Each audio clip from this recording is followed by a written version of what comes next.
Hey guys, what's going on? Got another PvP video today, and this one we are playing Turbo Cleave.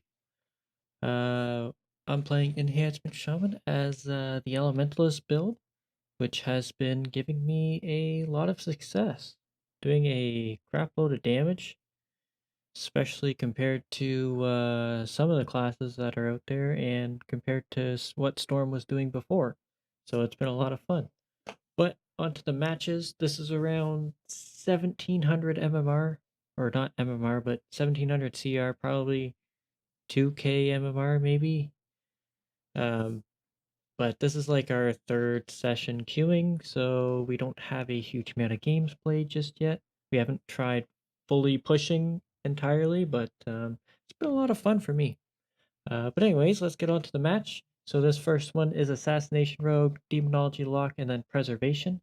Not a very common comp to fight, but it's definitely an annoying one with all the movement they have.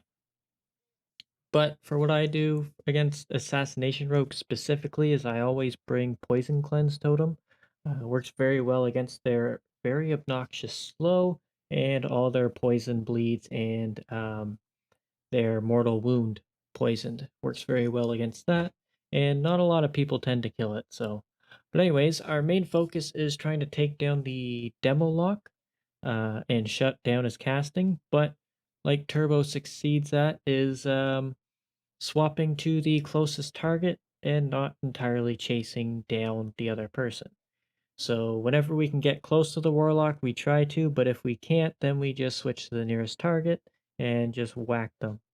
As you can see, I dropped Poison Cleanse there, get rid of the uh, rogue's poisons on me, and I'm able to get at the Warlock pretty fast. And then here, he ports away, so okay, let's just hit the rogue for a second.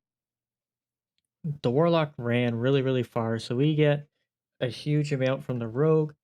He teleports with the help of the dragon, but he also wasted a Shadow Step. So that means one less shadow step for him. There's his evasion and also his cheat death. So we're like, okay, let's get the warlock. And I think the Prez used his I think it's time stop, but now everybody's low. The dragon got stunned, so I'm like, okay, I'm just gonna hit the rogue, hit him with a lightning bolt, down he goes. But that is definitely an annoying comp to fight with all the amount of movement they have. It's quite annoying. But on to the next match. This is another annoying one, which is Affliction Lock, Ellie Shaman, and Mistweaver. Typically, you don't win these. We were very fortunate with this. I don't think my Gladius is tracking the Monk's revival very well because I'm pretty sure he used it. But as you can see, I hit the nearest target, so I lunged at the Ellie Shaman. His Astral Shift is now on cooldown. That's a minute and a half. So he walked past the Warlock, so I just made a quick swap. Now I'm on the Warlock with Marcellus. Shook is annoying the Mistweaver with Blinds and Hodges. And we're just sitting on the Warlock for a second.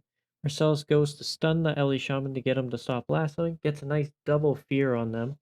The Warlock ports away. I just walk for a Hex on the Monk.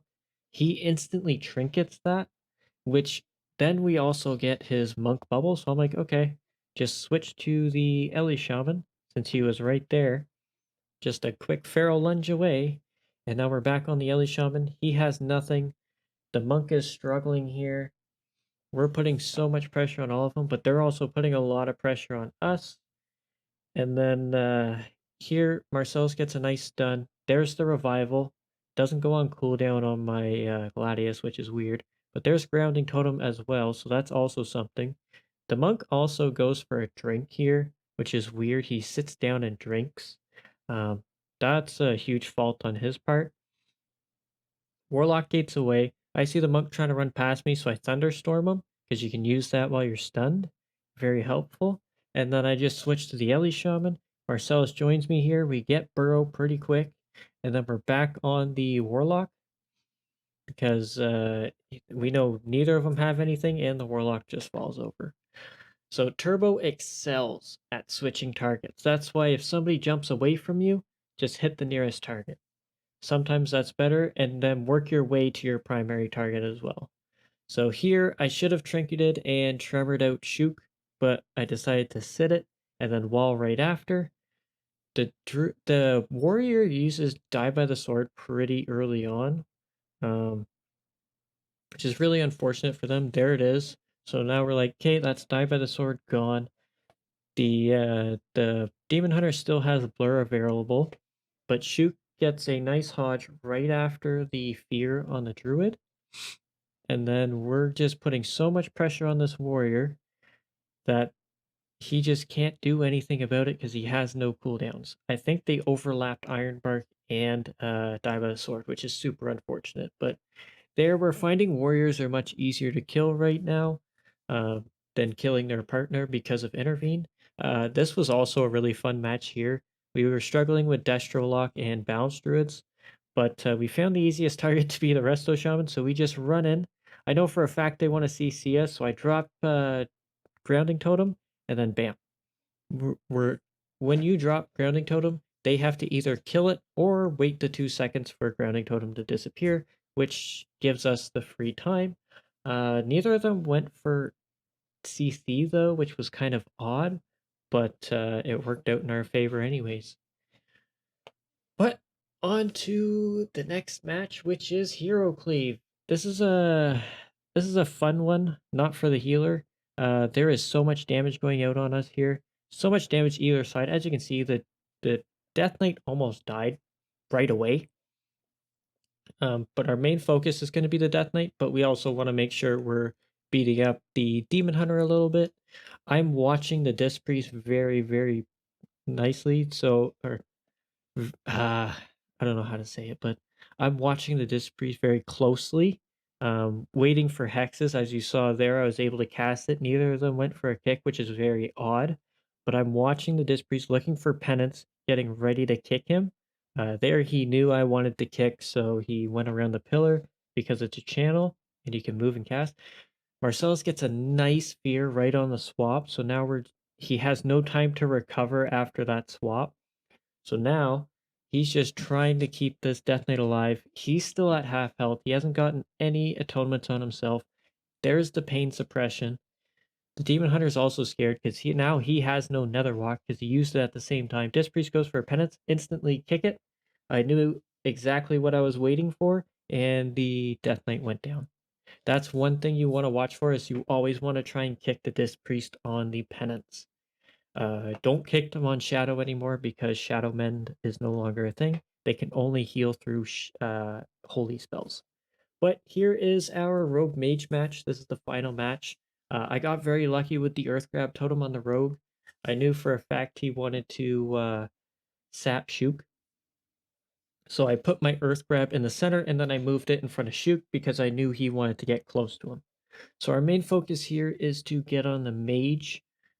Again, hit whatever target's closest, or if you know the mage has a bunch of defensives on him, don't worry, just make sure you keep an eye on him because he wants to CC your healer at all times. Um, I should have been running Poison Cleanse, but I forgot to grab it. Here, I jump off by accident. I was going too fast and didn't realize. He dropped Smoke Bomb, so I just Trinket Burrow. I get to the Druid because I know he wants to clone, so I knock him up so he can't clone off of that. And then I just keep walking around a little bit, drop a Grounding Totem so the mage can't do anything. And now we're back to a typical match. Um, Here, the rogue actually uses evasion, so that means now he's a pretty prime target to go down. And they get a nice knock on me. I had bad positioning, but I just Feral Lunge back up onto the mage, so I'm back in Shook's sight. Shook gets a nice blind on the druid, forcing the mage to block. Here, I hex right off of the blind because that way the mage they can't heal the mage until the mage is out of block to dispel the hex. The mage gets a bit away, so we just hit the rogue. It's a nice kidney on me, but the mage is standing in a really bad spot, so I just throw him off the edge. The mage now has no hots on him, so we're like, okay, quick swap to the mage, and we get him down pretty fast because the druid struggles without hots. But that is it for this video. Thank you very much for watching. Hopefully you enjoyed. Hopefully this gives you some insight on fighting some of these comps. And I will see you in the next one. Laters.